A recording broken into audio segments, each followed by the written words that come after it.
So today's tutorial is going to be an introduction to Illustrator and how to create line work drawings or hybrid drawings. So today we're going to be using Rhino, Illustrator, and Photoshop all together to create those type of drawings. So let's get started. So I've provided you with the simple model of the Helgoland Museum, and so first off what I'd want is the type of drawing that I want is going to be an axonometric, so I'll quickly show you how you could do that on Rhino. So once you have your object, and in top view we're just going to select everything, and I'm going to hold Alt and then drag that object to copy it, and it should be copied. And then we're going to select our copied object and we're going to rotate it, and I'm going to rotate mine minus 45. It's going to rotate that way. And then selecting the object again, just type in shear, and for our origin point it's W0, 0, 0, and that should be at our center point where the origin is. And then we move our mouse to the right viewport and just click up above the object, and now it's going to ask for a shear angle. And if we zoom in into our object over here, we're gonna type in minus 45 because that's how much we rotated. And now you can see it creates an axonometric in the top viewport here, and you can see how it's been deformed in perspective. Yeah, so that's how you quickly make axons. If you want like a plan axonometric, you could do that too without rotating. So you just grab your object here, type shear, again origin point to be 0, 0, and on the right viewport just click above the object, and then let's say we'll shear it 30 degrees. And so then yeah, you created a really quick plan axo. Now how to get that to create line work is just the command make 2D. So I'm going to use the 45 degree one. I'm going to select everything, and then I'm going to type make 2D. And now we have our options over here. This is what I typically use. Make sure you're in the right viewport. It's top view.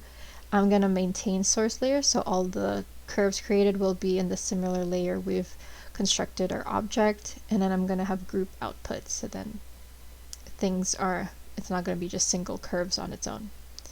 And the layer name, I'll name it 45 axo, and press OK. So now we can see that it's created line work for our object over here.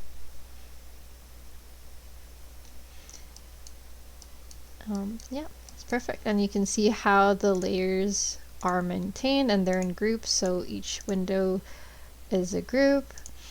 Some parts of the roof has been grouped, and also the parts of the building. Typically once you're at this stage, you'd clean up your line work on Rhino and then export it to Illustrator.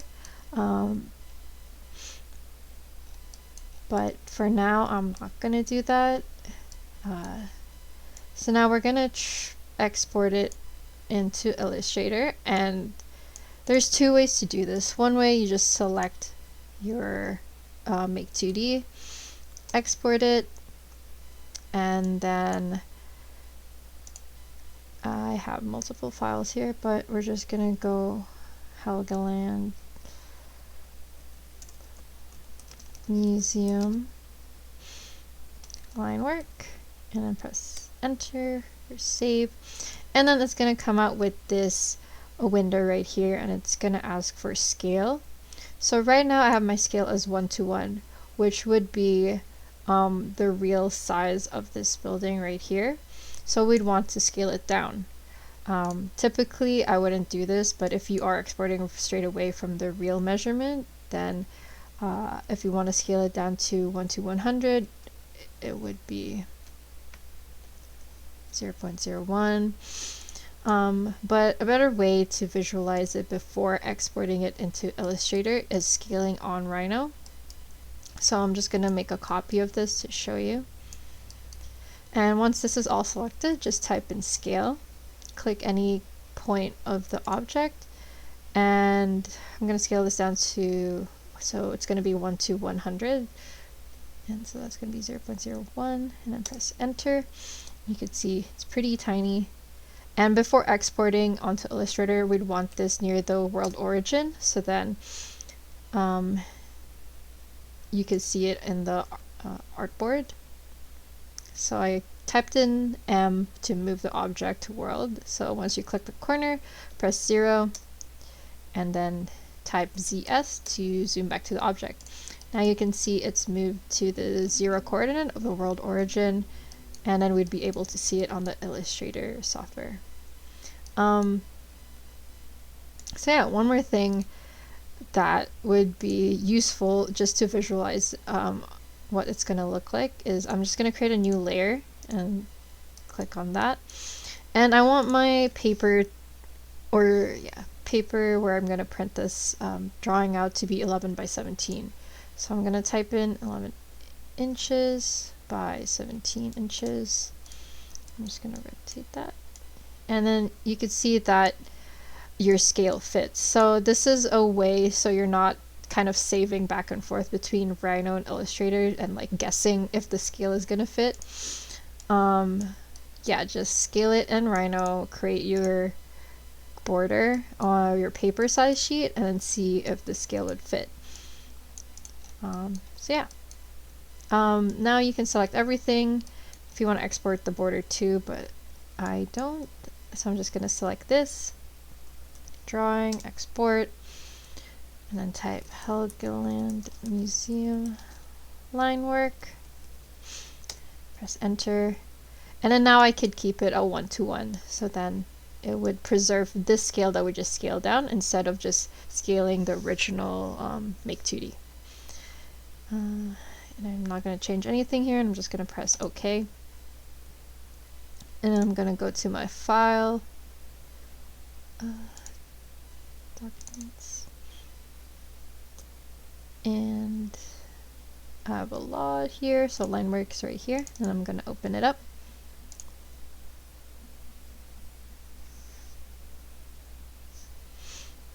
And now you could see our drawings and where it's placed. So that's where our world origin would be. If it was way off, it would be outside of this box right here and you wouldn't be able to drag it in. So always make sure in Rhino that you move it back to the origin so you can see it on Illustrator. So now I'm just going to drag it and kind of place it in the center of my sheet.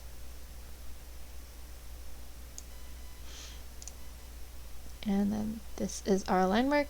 So once you have Illustrator open, to kind of have this similar workspace right here, I have it as essentials. So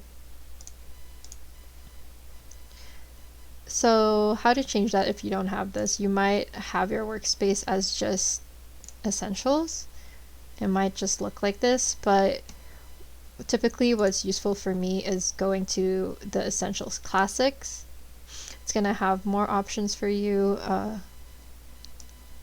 shown. Yeah.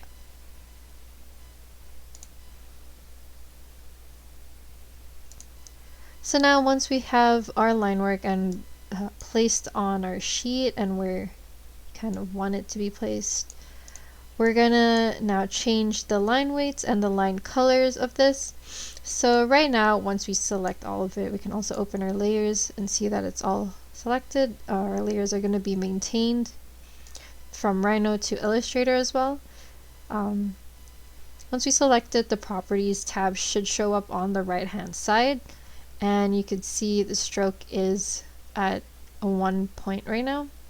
Kind of want it to be a bit smaller, so I'm going to make it 0.25.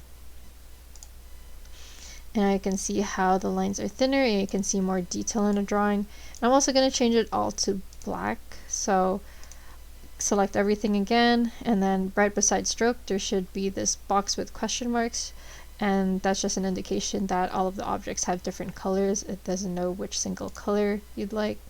So I'm just going to select the paint palette and then click all black, and that should make our line work all black.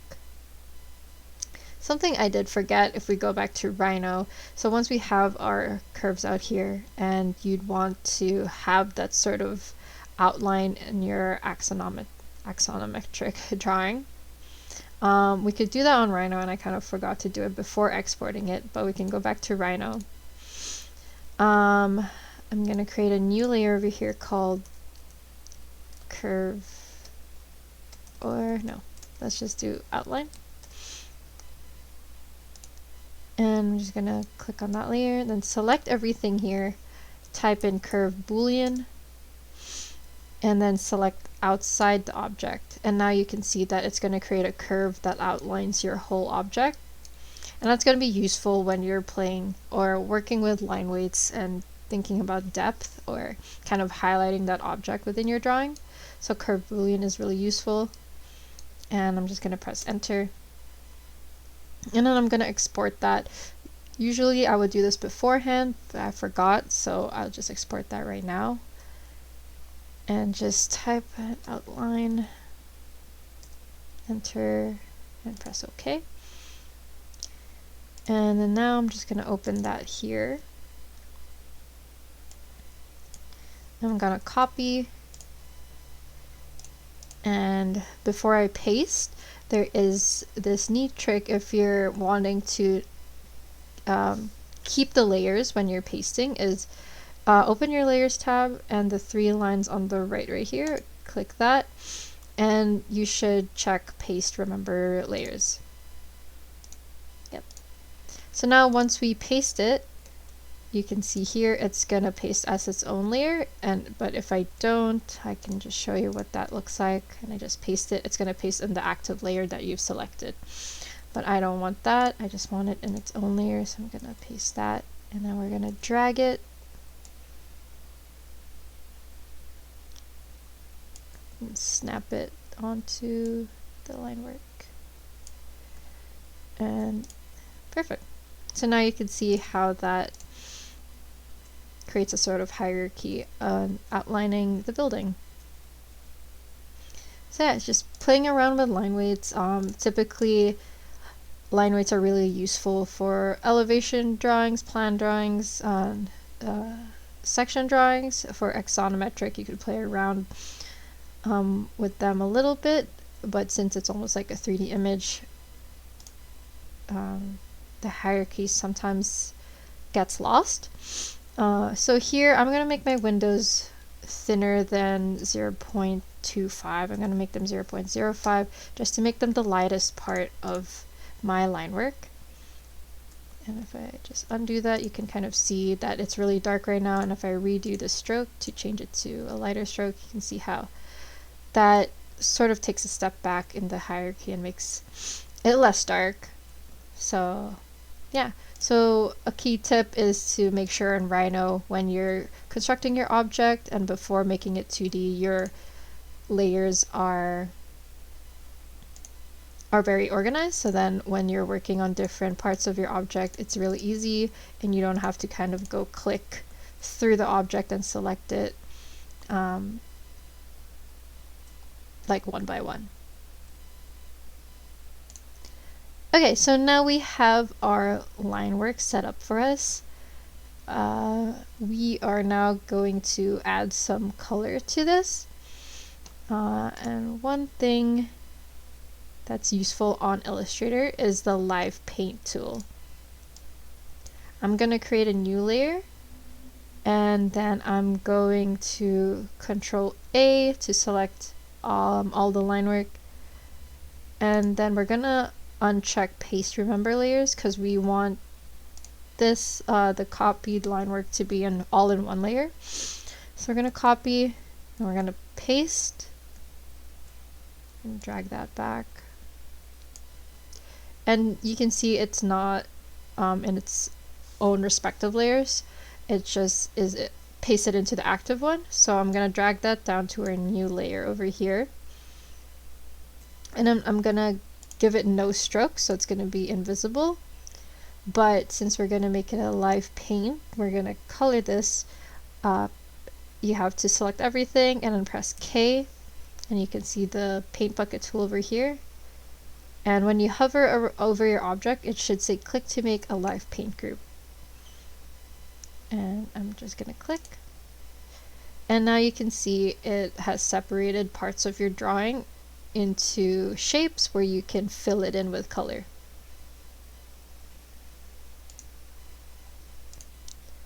Okay, since we have our object now as a live paint, I'm just going to explain why we have it in 2 layers.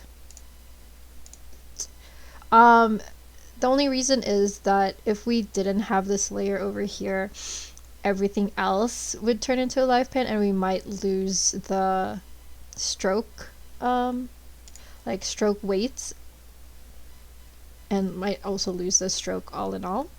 So what's easier is to just have it as its own layer without the stroke, and just having it and having that as our live paint layer. You can change this, and so you know what we're working on.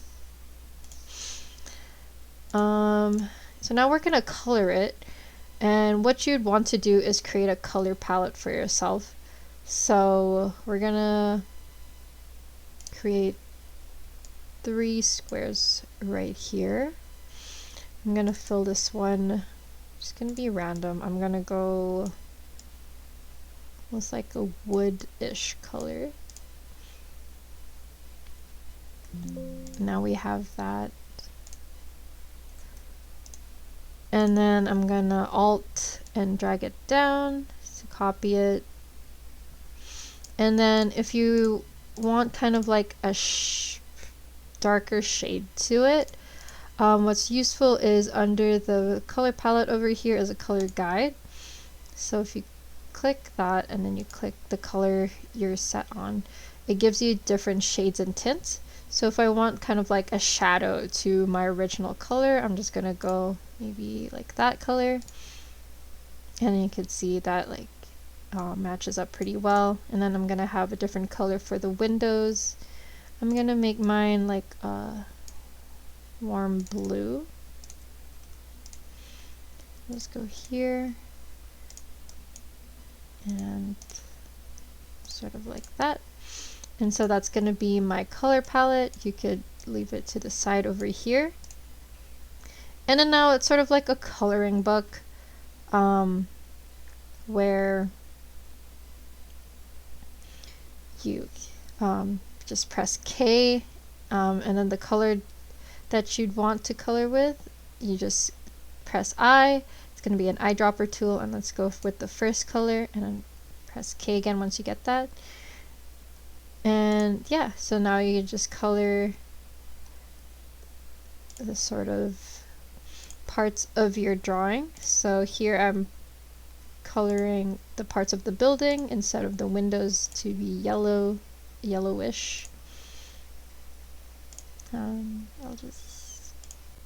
Okay, so I've paused for a bit and then colored a little bit of the drawing. So you can kind of see here that it might get a little bit tedious kind of coloring in, because there's like these little spaces that you have to color in. But that is kind of unavoidable, I believe, because of the way the line work is set up and the window spaces are really tiny. So since it is 2D, the line work won't register as the object behind the window as a different object. There could be probably other ways, maybe when you export it where the windows are its own separate thing, and then you just color the building itself and then place the windows on top. But this is how I've sort of gone through it, and I think has given me a better result for now, but there's probably another easier way to do it. So I'm going to pause there for now in the coloring aspect, and then show you another tip where if you kind of don't like the color or how the colors are combined or coming about, you could change it really quickly without having to go back, creating a whole different palette here, and then selecting all those spaces individually again, or filling them in by live paint. So how you do that is Control A to select everything, and then under the properties, under and quick actions, there should be an option to recolor. So click that, and then I'm gonna drag this window to the right hand side, and then click Advanced Options. And now you can see that you have your current colors over here, and you could change it to a different color. So I'm gonna click in the swatch library here, and I kind of want it to be a neutral color. So now the neutral, or the color palette has turned neutral, and you can see that the yellowish turned kind of pinkish, the shade of it turned more green, and since the blue hasn't been used, it isn't shown here. But you could also click on the new color, and then it should pop up with maybe a color palette or color swatches. You could change that color over here, so maybe we'll go like more warmer, and that should match the greenish a little bit more. And when you zoom in, you can see all those colors have changed. And yeah, that's another way to change the color once it's established on the drawing, of course, without having to go back and then kind of like recoloring it individually. Okay, so I played around with it a little bit, and this is where I ended up. Yeah, so I colored all the windows. I didn't color everything yet, I just wanted to kind of highlight this part of the facade. So now it's looking kind of flat, so there is a quick way to kind of show a little bit more depth. This is a trick that I kind of use for my elevation or plan drawings to give it, yeah, a little bit more depth into the line work. So we're going to go back to Rhino, and then we're going to zoom back out to our object over here, our axonometric object. And what I want is the Arctic view of this to kind of underlay it in the line work. So it again gives that sort of depth to your drawing. This is just an additional thing, typically for my aesthetic or yeah, when I'm making my drawings. So we'll just go Arctic mode, and then I'm going to select this object and then type in isolate. And now I'm just going to center that in the viewport here. Right there. And what I do is view capture to file. And I'm going to try to make the resolution pretty big, so then the pixels aren't too obvious. So I'm going to do that and press OK. And just do just type it as underlay. Before I do that, let me do that again and show it to you. Oops. View capture to file. Make sure your background is transparent, so then it doesn't have kind of the white background, and then when you import it into Illustrator, it should just be the object. So it's easy to kind of manipulate and put behind the line work. So I'm just going to do underlay, press save, and we're going to go back to Illustrator, and I'm going to create a new layer for that, and should be this one. Nope. Right here. Oh, just drag that in there.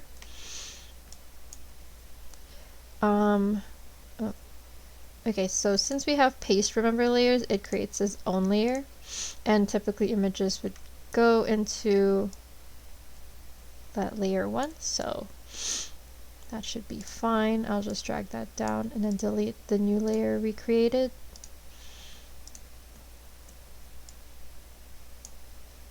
And then now we're just going to resize it to fit that underlay. It's going to take a little bit of messing around.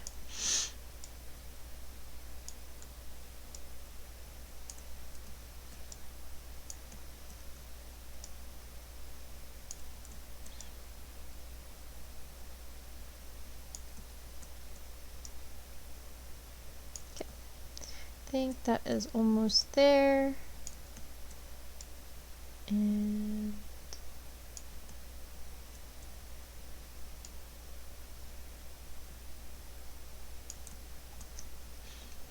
okay. Yep, that is pretty close. So now you can see how it adds depth to your drawing. So I'll just like turn it on and off. So that's one sort of aesthetic that I like going towards, but I don't like it being too seen. I just kind of want that curvature of the roof to show a little bit of depth and shadow. And so I'm just going to turn down the opacity for that and then lock that layer so then we're not moving it around. So now we have we're starting to have a pretty nice drawing over here. And now let's add some texture to the drawing. So we're going to save this file on your computer. And I'm just going to leave it as that. It's going to be my converted file. And then press OK. And then we're going to go open up Photoshop. And so with Photoshop, we want to create a new file that is the same size as our Illustrator file. So once we import and place that Illustrator file, it'll kind of match what we have on Illustrator. So we'll do a custom, go inches and go 17 by 11. And let's make the resolution pretty high so that our line work isn't lost. And that should be fine. Go create. And now we have our 11 by 17. We'll go file, go place linked. And then whatever you name that file, I think I did it as line work converted. We'll click that and press place. And then this window should pop up. Should be the image we have right now on Illustrator, and just crop to bounding box. And then press OK. And then it should fit within our extents of the Photoshop page, similar to the Illustrator file. And click done. And then now we have our Illustrator file on Photoshop. Perfect. I'm just going to click my layers to see our layers right here. And so now what I want to do is add sort of a little bit of a texture on the roof, so it isn't just like a white or plain white roof. So to add a texture to this roof, you'd want to first find sort of a texture pattern online.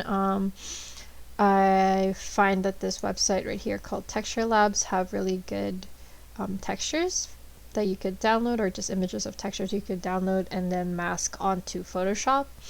So I went into grunge because I didn't want too crazy of a texture for my roof, and I downloaded 311 somewhere here. So this one, medium small speckles, and then when you download it, there's different sizes of image. I went for large, so then it's a bit higher quality. So once you have that downloaded, I already have it on my computer, we'll go to Photoshop and we're going to click on our Illustrator layer and then go to Quick Selection Tool and then do the Add Paint tool. And then I'm just going to increase the size of this and then select our roof. So that should be okay right here. If you don't know if it's completely selected, you could test it out by going to the bottom over here, selecting that circle, that's half filled, and then go solid color and just do red, or just a color, so you can see that your selected will encompass that. And just press cancel. Oh, but I forgot to add our texture first, so we're gonna go to my downloads and drag that texture that I downloaded right here, just place it on top of where I want it to be, then go back, turn off that layer, and then select your roof, then turn on that layer to see that selection, click on that layer, and then press the masking tool, and now you can see it masks the texture. And I'm gonna change this layer to multiply, so then the line work can be seen. So if I go back to normal, you can kind of see that line work is sort of hidden, but with multiply, your line work is more visible. And then you could play around with the opacity as well, but I think I'm fine with that texture for my roof right now. And yeah, so unfortunately, this won't be updated in Illustrator, so your final file would be coming from Photoshop itself, and that's why we wanted a 300 ppi, so then your line work is pretty crisp. If it is lower quality, you're gonna see the pixels on that line work. Okay, so now I'm gonna want to add more context to this image, like people, trees, other stuff, and so you could do that in many ways. One way is downloading vectors online or creating them yourself. So I typically create them myself because it's hard to find free downloadable vectors. So one way to do that is going to Google and just searching up, so these are trees, we'll do that later. I just searched up, not background, I just put vector silhouette axonometric people. This is kind of redundant. I started off with this and then just started clicking through the tabs over here and then ended up with this whole sentence, but typically I go silhouette, so it's typically like the silhouette of people, axonometric because I'm working in axon, but you could do just people if you're working in elevation, or plan if you're working in plan, but since it's an axon, I did axon and then people vector. And then this is what I ended up liking. So I'm just gonna copy that image over here. Go back to Illustrator and let's create a new layer. And let's just unclick the paste remember layers and type people and just people for now. I was gonna put trees, but I'll put that on top so it's above all my line work. And I'm gonna paste it right there. And I'm gonna move it to the side. So now you can see that we have our image over here, and on our top bar we have an option to image trace. So I'm gonna click image trace, and what that's gonna do is create our image into a vector. I'll just drag this window. So once you image trace, I just selected this image trace panel over here, and we're going to go advanced, and then we're going to click ignore color to remove that white background. And once that's done, I'll click expand, and now we have some Vectorworks. I'm going to close that tab, and to select the individual people over here, I'm going to press A on my keyboard, select that person, copy, paste, and just press V so it's the whole object instead of just the points, and then scale them down to an appropriate scale that looks about right. And I'm just going to change this guy's color to like a gray so it matches with the neutral palette. And then I'm going to grab more people. Just take your pick, select A again, and I'm just going to copy paste. So yeah, so once you start kind of creating your own vectors, I suggest creating a whole file or going into Illustrator and making a whole artboard full of them and just saving that for your own reference. I do typically do that, but then I forget, so then I just keep going back to Google and then making my own vectors. So yeah, I'm just gonna have this similar color as that person and scale them down. So if I forgot to tell you earlier, to scale it down evenly, just hold shift and drag that image. And I'm just gonna scatter them around. Just gonna grab 2 more people.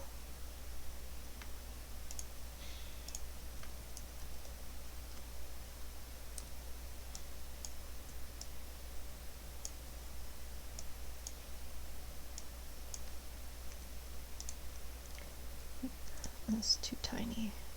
Okay. Nice. So now with that, we'll just do Control S so we can see it updated into Photoshop. And when we open Photoshop, it's going to load, and then you can see how that is updated through here. If it's not updated, just click the linked.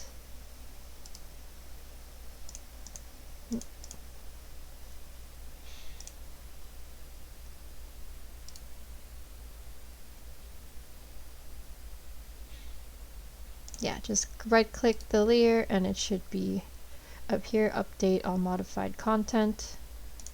Yep. So then it should update automatically. And then I'm going to add some trees. So I go back to Google. Again, I just copied pasted and just changed people to trees, and then I ended up liking this Pinterest image. Copy that image, and then I'll have another layer just for trees, and then paste that.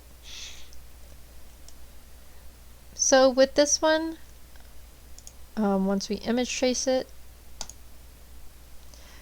it kind of disappears, but we'll go back to the image trace panel, and for preset, I wanted a low fidelity photo. And now you can see the trees are back, and it says transparency. You can't really add or ignore color here. So for the low fidelity photo, it'll grab the colors of your image and then sort of create shapes from that, mimicking the image but through vector work. And I'm just going to expand that. The only thing I changed was the preset. So expand it. And now it's vectors. I'm going to close this window, and to kind of remove that background, I'm going to press A, select that, and delete. So now we have our trees over here. I'm still in the direct selection tool, which is the A keyboard shortcut. I'm going to select a tree that I like, then press V, so then I select the whole object and then drag it onto. Just make sure you have all the points selected. I'll copy and paste that instead of just dragging it. And then drag that onto our building here. So I'll just grab a few more trees.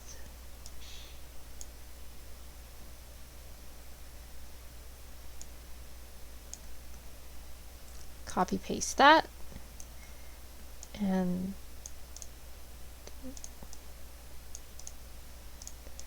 these trees should be in groups as well, so then you don't have to kind of drag across the screen to select it. I'm just going to copy this and put this over here and just kind of populate that around the image. And I'm going to save that and then go back to Photoshop and see that populated.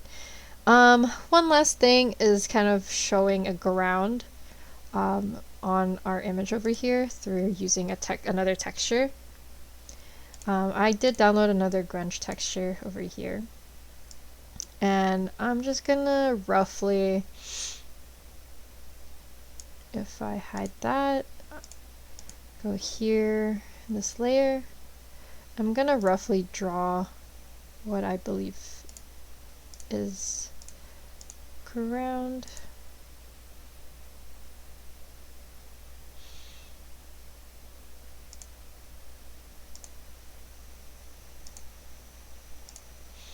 And that's my cutting tool. I'm just gonna mask that. And then I'm gonna do multiply and just turn down the opacity. So then there's a bit, it's not too overpowering. And that is our image. So what we want to do now is just export it. Just gonna go file. You could export it in different ways. Export as, say for web legacy, we could just do export as. And then I'm gonna go, let's go JPEG. I'm gonna have it a pretty high quality. And since it's 300 ppi, it's already pretty high quality. I'll export that. Oh.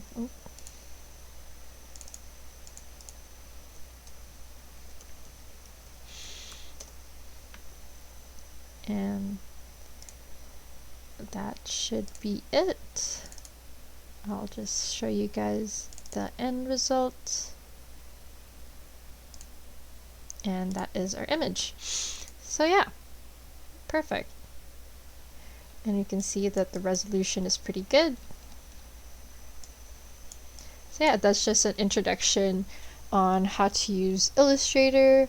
It is a great tool. There's many other tools than Illustrator that could make your workflow much more faster, or there's other tips and tricks you could search up online.